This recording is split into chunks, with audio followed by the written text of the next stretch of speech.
Bonjour les amis, bienvenue dans un autre site par rapport à celui qui nous accueillait l'autre jour.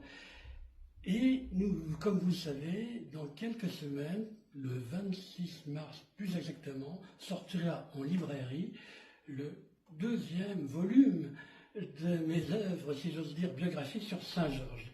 Il s'agit d'un ouvrage qui s'inspire du premier, évidemment sorti il y a maintenant 25 ans, et qui ajoute une foule d'informations, renseignements, anecdotes, faits historiques importants pour certains sur la vie, l'œuvre du chevalier de Saint-Georges. Alors, jusqu'à présent, on n'avait pas trop regardé l'envers du décor, la mécanique qui fait qu'un livre prend forme et mûrit et sort. C'est ce que je voudrais faire aujourd'hui. Qu'est-ce qu'il faut pour faire un livre? D'abord, s'immerger dans les archives. Ça, c'est indispensable. Et en France, elles sont magnifiques. Au centre des archives de l'Outre-mer à Aix-en-Provence, il y a à profusion tout ce qui concerne la vie de n'importe quel personnage. Sauf Saint-Georges. Sauf Saint-Georges, car on sait qu'il est né aux Antilles, mais à l'époque, les Antillais, les Guadeloupéens, ignoraient qui était ce jeune homme. Et pour ceux qui connaissaient, quelle gigantesque carrière il ferait. Donc il n'y a rien sur lui aux Antilles, sinon évidemment des indications sur le lieu où il a pu naître et évidemment cette espèce de colline, le morne Saint-Georges, qui va lui donner son nom, ou en tout cas à laquelle il va prendre son nom.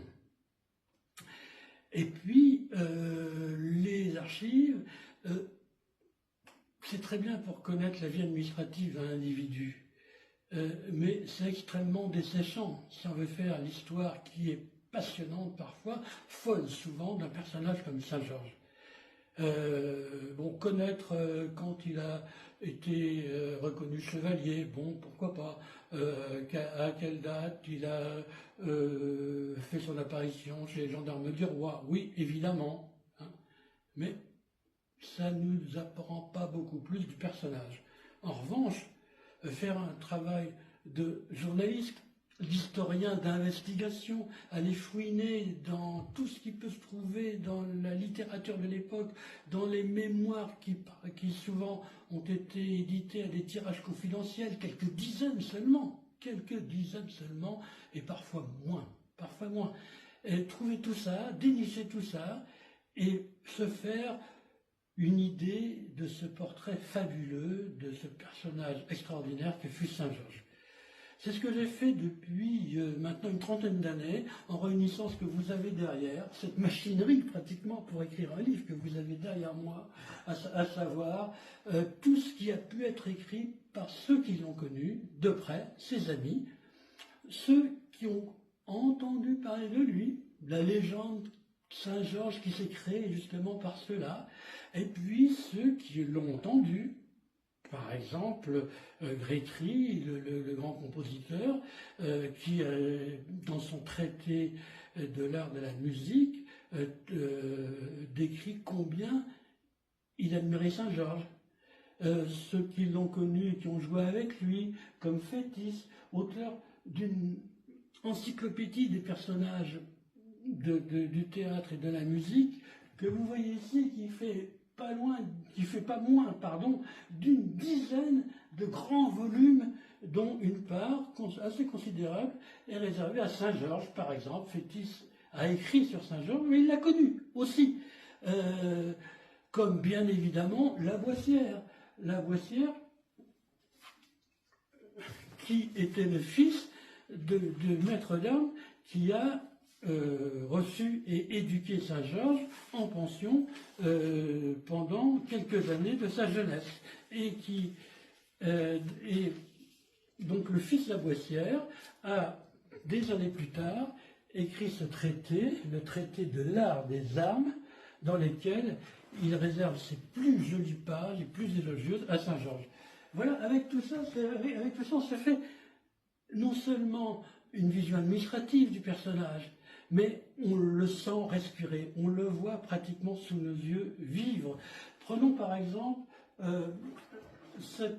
les mémoires, les souvenirs, plus exactement, les souvenirs d'une actrice. Souvenirs d'une actrice. Cette actrice, c'était Louise Fusy, qui a passé les dernières années de Saint-Georges avec lui, qui a été, je crois, très follement amoureuse de ce garçon de cet homme, qui avait une bonne trentaine d'années de plus qu'elle d'ailleurs, et qui était l'idole de nombreuses des jeunes cantatrices qui débutaient à l'opéra, comme l'était Louise. Et Louise rapporte des faits merveilleux sur Saint-Georges, et puis quelques détails historiques sur sa vie que l'on ne trouve nulle part ailleurs, notamment un voyage à Haïti pour combattre pour la Révolution française, par exemple, parce que ce fut aussi un homme engagé. Alors on le sait évidemment par un autre ouvrage, Les Mémoires de Dumouriez, vous savez, le général de Valmy, qui, alors qu'il était auréolé de gloire grâce à sa victoire contre les troupes ennemies à Valmy, où il a fait triompher la République, a trahi. Il a trahi en voulant, après la mort de Louis XVI, établir une régence, c'est-à-dire une dictature, tout simplement. Et qui a arrêté Dumouriez? C'est Saint-Georges, colonel dans son armée, et qui dit « je ne marche pas », qui se porte quelques dizaines de kilomètres avant Dumouriez jusqu'à Lille.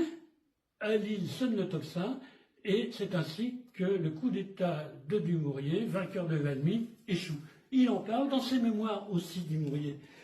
C'est quand même un peu mieux que de consulter simplement quelques lignes, d'ailleurs, où ce fait est très peu connu, parce qu'à l'époque, et encore aujourd'hui, il était assez malvenu de faire voir combien le général qui était censé avoir sauvé la République l'a trahi ensuite. On ne trahit pas ses héros. Alors, on a aussi, par exemple, les mémoires d'Henri Angelo. Poum, il y en a 2 volumes comme ça. Ça pèse quelques kilos. Henri Angelo était cet Anglais d'origine italienne qui avait créé à Londres l'une des plus belles salles d'armes, l'une des plus prestigieuses, et c'est là que venait Saint-Georges, et souvent qu'il y logeait. Le tableau, par exemple, que vous verrez en couverture de mon livre, ce célèbre tableau peint par Brown, le peintre de la couronne britannique, ce tableau a été fait sur une commande d'Henri Angelo. Et c'est par exemple qu'on sait que par Henri Angelo, sur les confidences de son ami Saint-Georges, que Nanon, sa maman, était l'une des plus belles femmes de la Guadeloupe. Saint-Georges en parlait comme le plus beau cadeau que l'Afrique a fait à la France. On peut, avec le recul, estimer qu'offrir une esclave, ce n'était pas forcément un très beau cadeau, quitter cet esclave. Mais bon, Saint-Georges a apporté ce témoignage sur sa propre mère, que nous retrace Angelo, par exemple. Voilà un petit peu un petit aperçu de ce qu'on peut lire dans ces quelques dizaines, voire centaines d'ouvrages d'époque que j'ai pu glaner de bouquinistes en bouquinistes, de librairies de livres anciens en librairies de livres anciens, etc., parfois dans des lieux perdus, mais merveilleux, avec souvent des vendeurs aussi merveilleux que leurs livres. Je vais terminer peut-être par celui-ci. Je vais terminer pour aujourd'hui, on y reviendra peut-être d'autres reprises.